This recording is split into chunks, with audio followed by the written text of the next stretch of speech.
Hola, ¿qué tal? Buenos días, ¿cómo están, queridos alumnos? Vamos a continuar con nuestras clases del semestre. En esta tercera semana vamos a analizar un tema muy interesante en nuestra materia Historia de la Filosofía 2. ¿Cuál es el tema que vamos a analizar el día de hoy?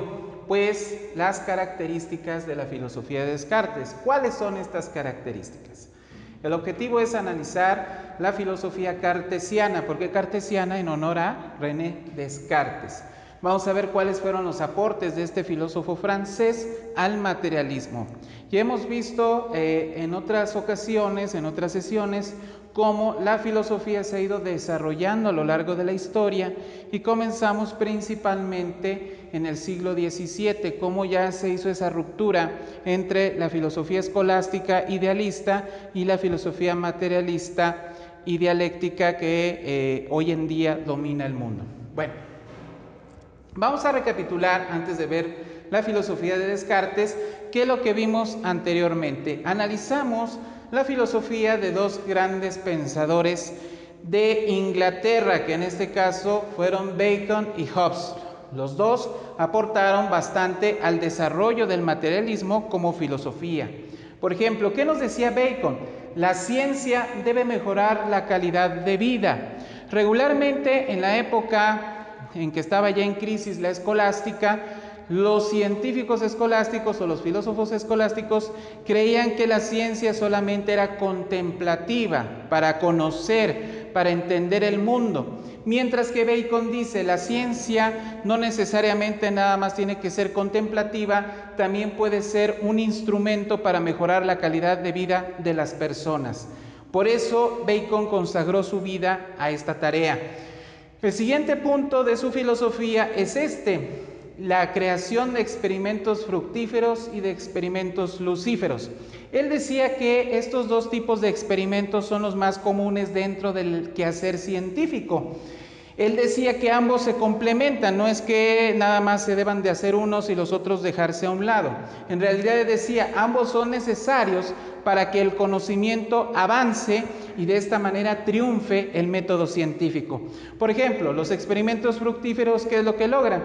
Lo que dice él en este punto, crear productos, crear innovaciones, crear tecnologías que le permitan al humano mejorar su calidad de vida.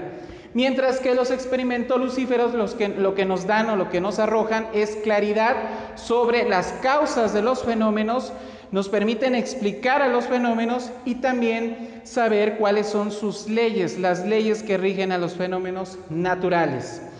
Luego, el tercer punto de su filosofía nos dice que se deben mejorar los métodos deductivo e inductivo. Él es una de las cosas que más trabajó durante su vida. Él decía que muchas veces las generalizaciones son muy apresuradas. Es una de las críticas que le hace a los escolásticos, porque los escolásticos, por ejemplo, usaban los silogismos de Aristóteles. Y ellos decían, miren, como en muchas partes del mundo observamos que hay muchos gansos negros, pues concluimos o deducimos que todos los gansos son negros. Pero decía Bacon, no necesariamente. ¿Qué tal si encontramos 5 gansos blancos en alguna otra parte del mundo que no habíamos conocido? Dice él, en ese momento esa generalización queda refutada y no es verdad que todos los gansos son negros. De ahí que él dice que es necesario mejorar el método de observación y también el método de experimentación para llegar a generalizaciones y teorías creíbles. Y en cuanto al método inductivo, bueno, pues él decía que para entender en toda su complejidad a los fenómenos se tenían que estudiar por partes o casos particulares para poder entender en profundidad cuál es la esencia de los fenómenos. Sin embargo, también ya vimos que la dialéctica critica este método porque la dialéctica nos dice que todo está concatenado. Muchas veces por analizar las cosas de manera particular se nos escapan esas relaciones sutiles que tienen fenómenos que muchas veces creemos que no tienen ninguna relación.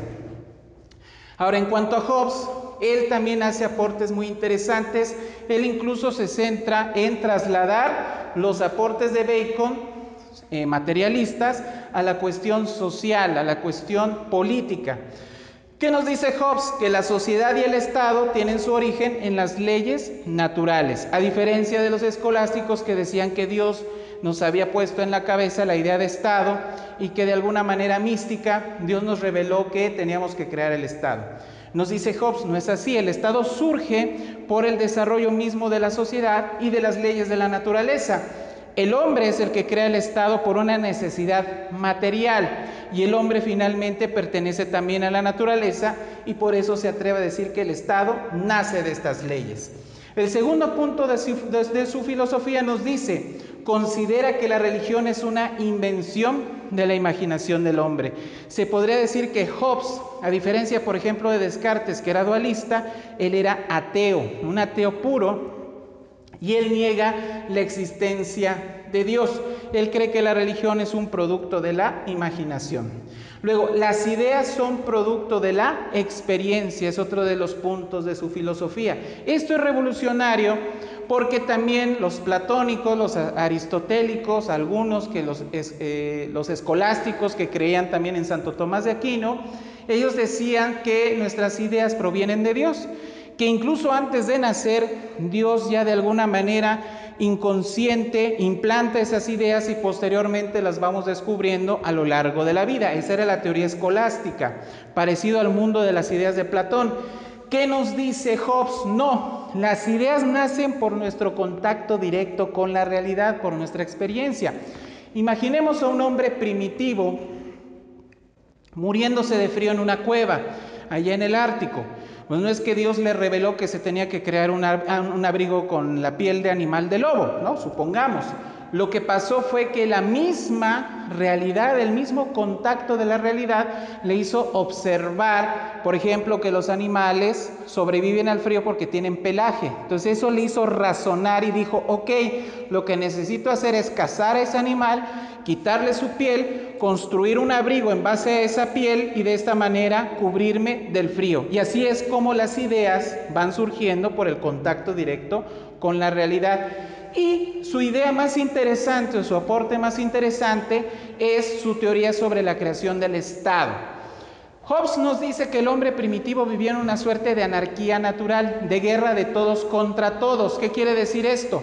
El hombre, antes de que existiera el Estado, no tenía leyes y tomaba lo que quería.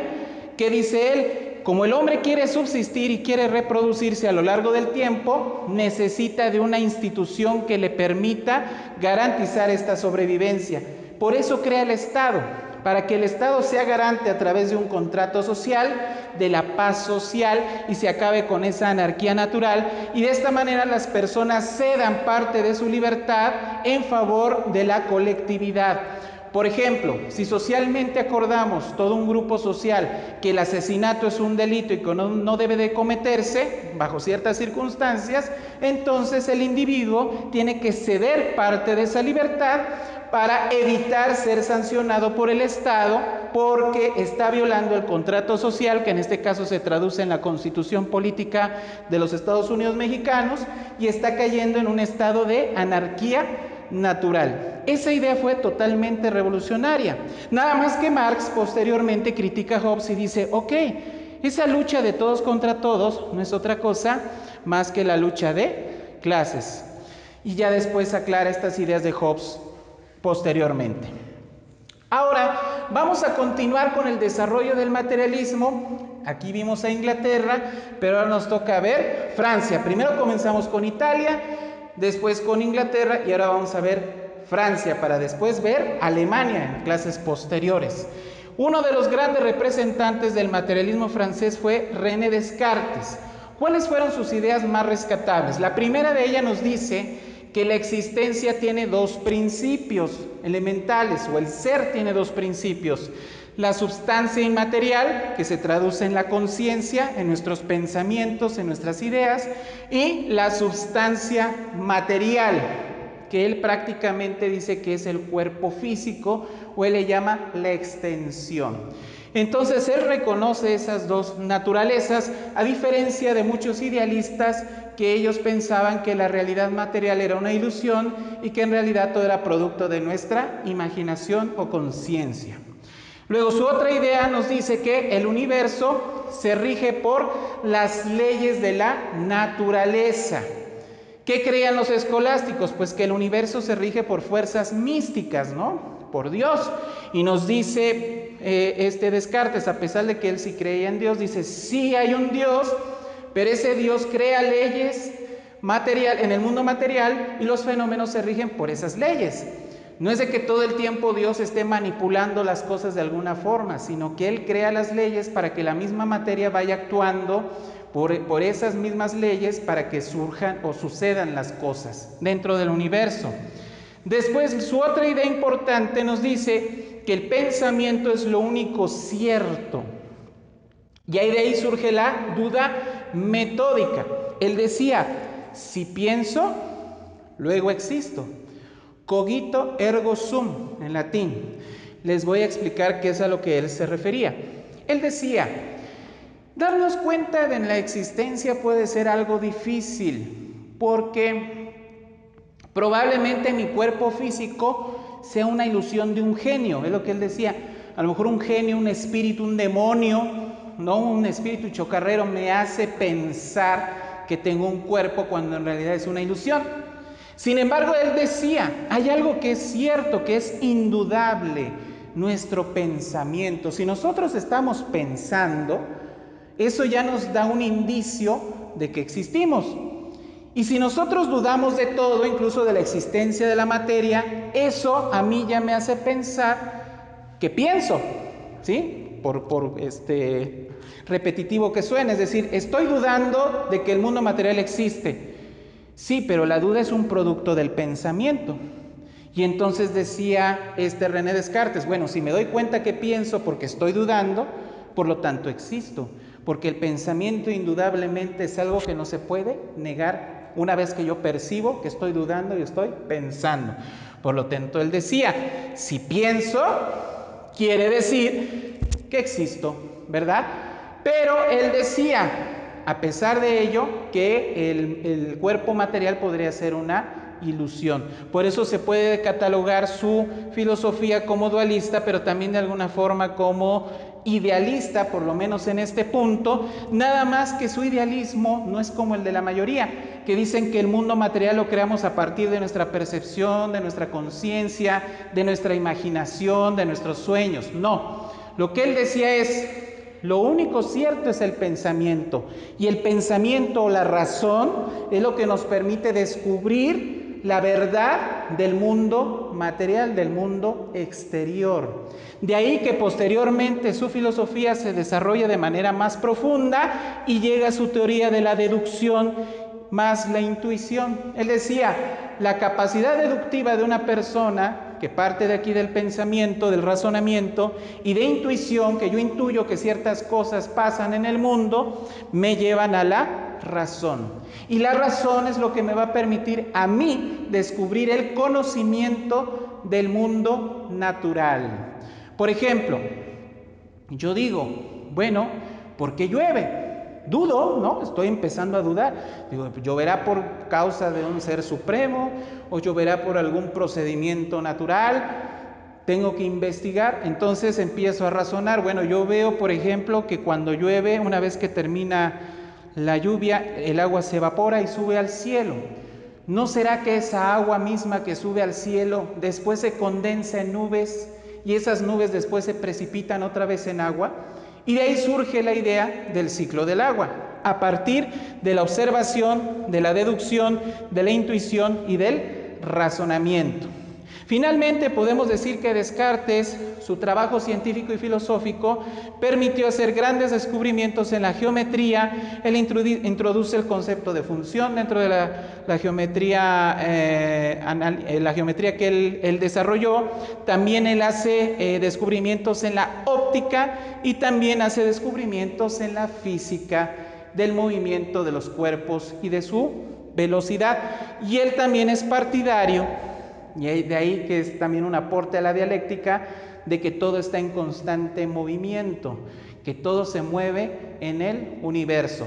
Y todas estas ideas, junto con las ideas de Hobbes y de Bacon, posteriormente sirvieron para la creación del materialismo histórico dialéctico. Posteriormente vamos a ver cómo se van relacionando y van creando esta teoría que a nosotros nos permite transformar la realidad y abolir una sociedad injusta de clases. Ok, jóvenes, pues eso es lo que les quería explicar el día de hoy. Espero que haya quedado claro. Si ustedes tienen dudas, pues háganmelo saber por WhatsApp o en la plataforma. Muchas gracias.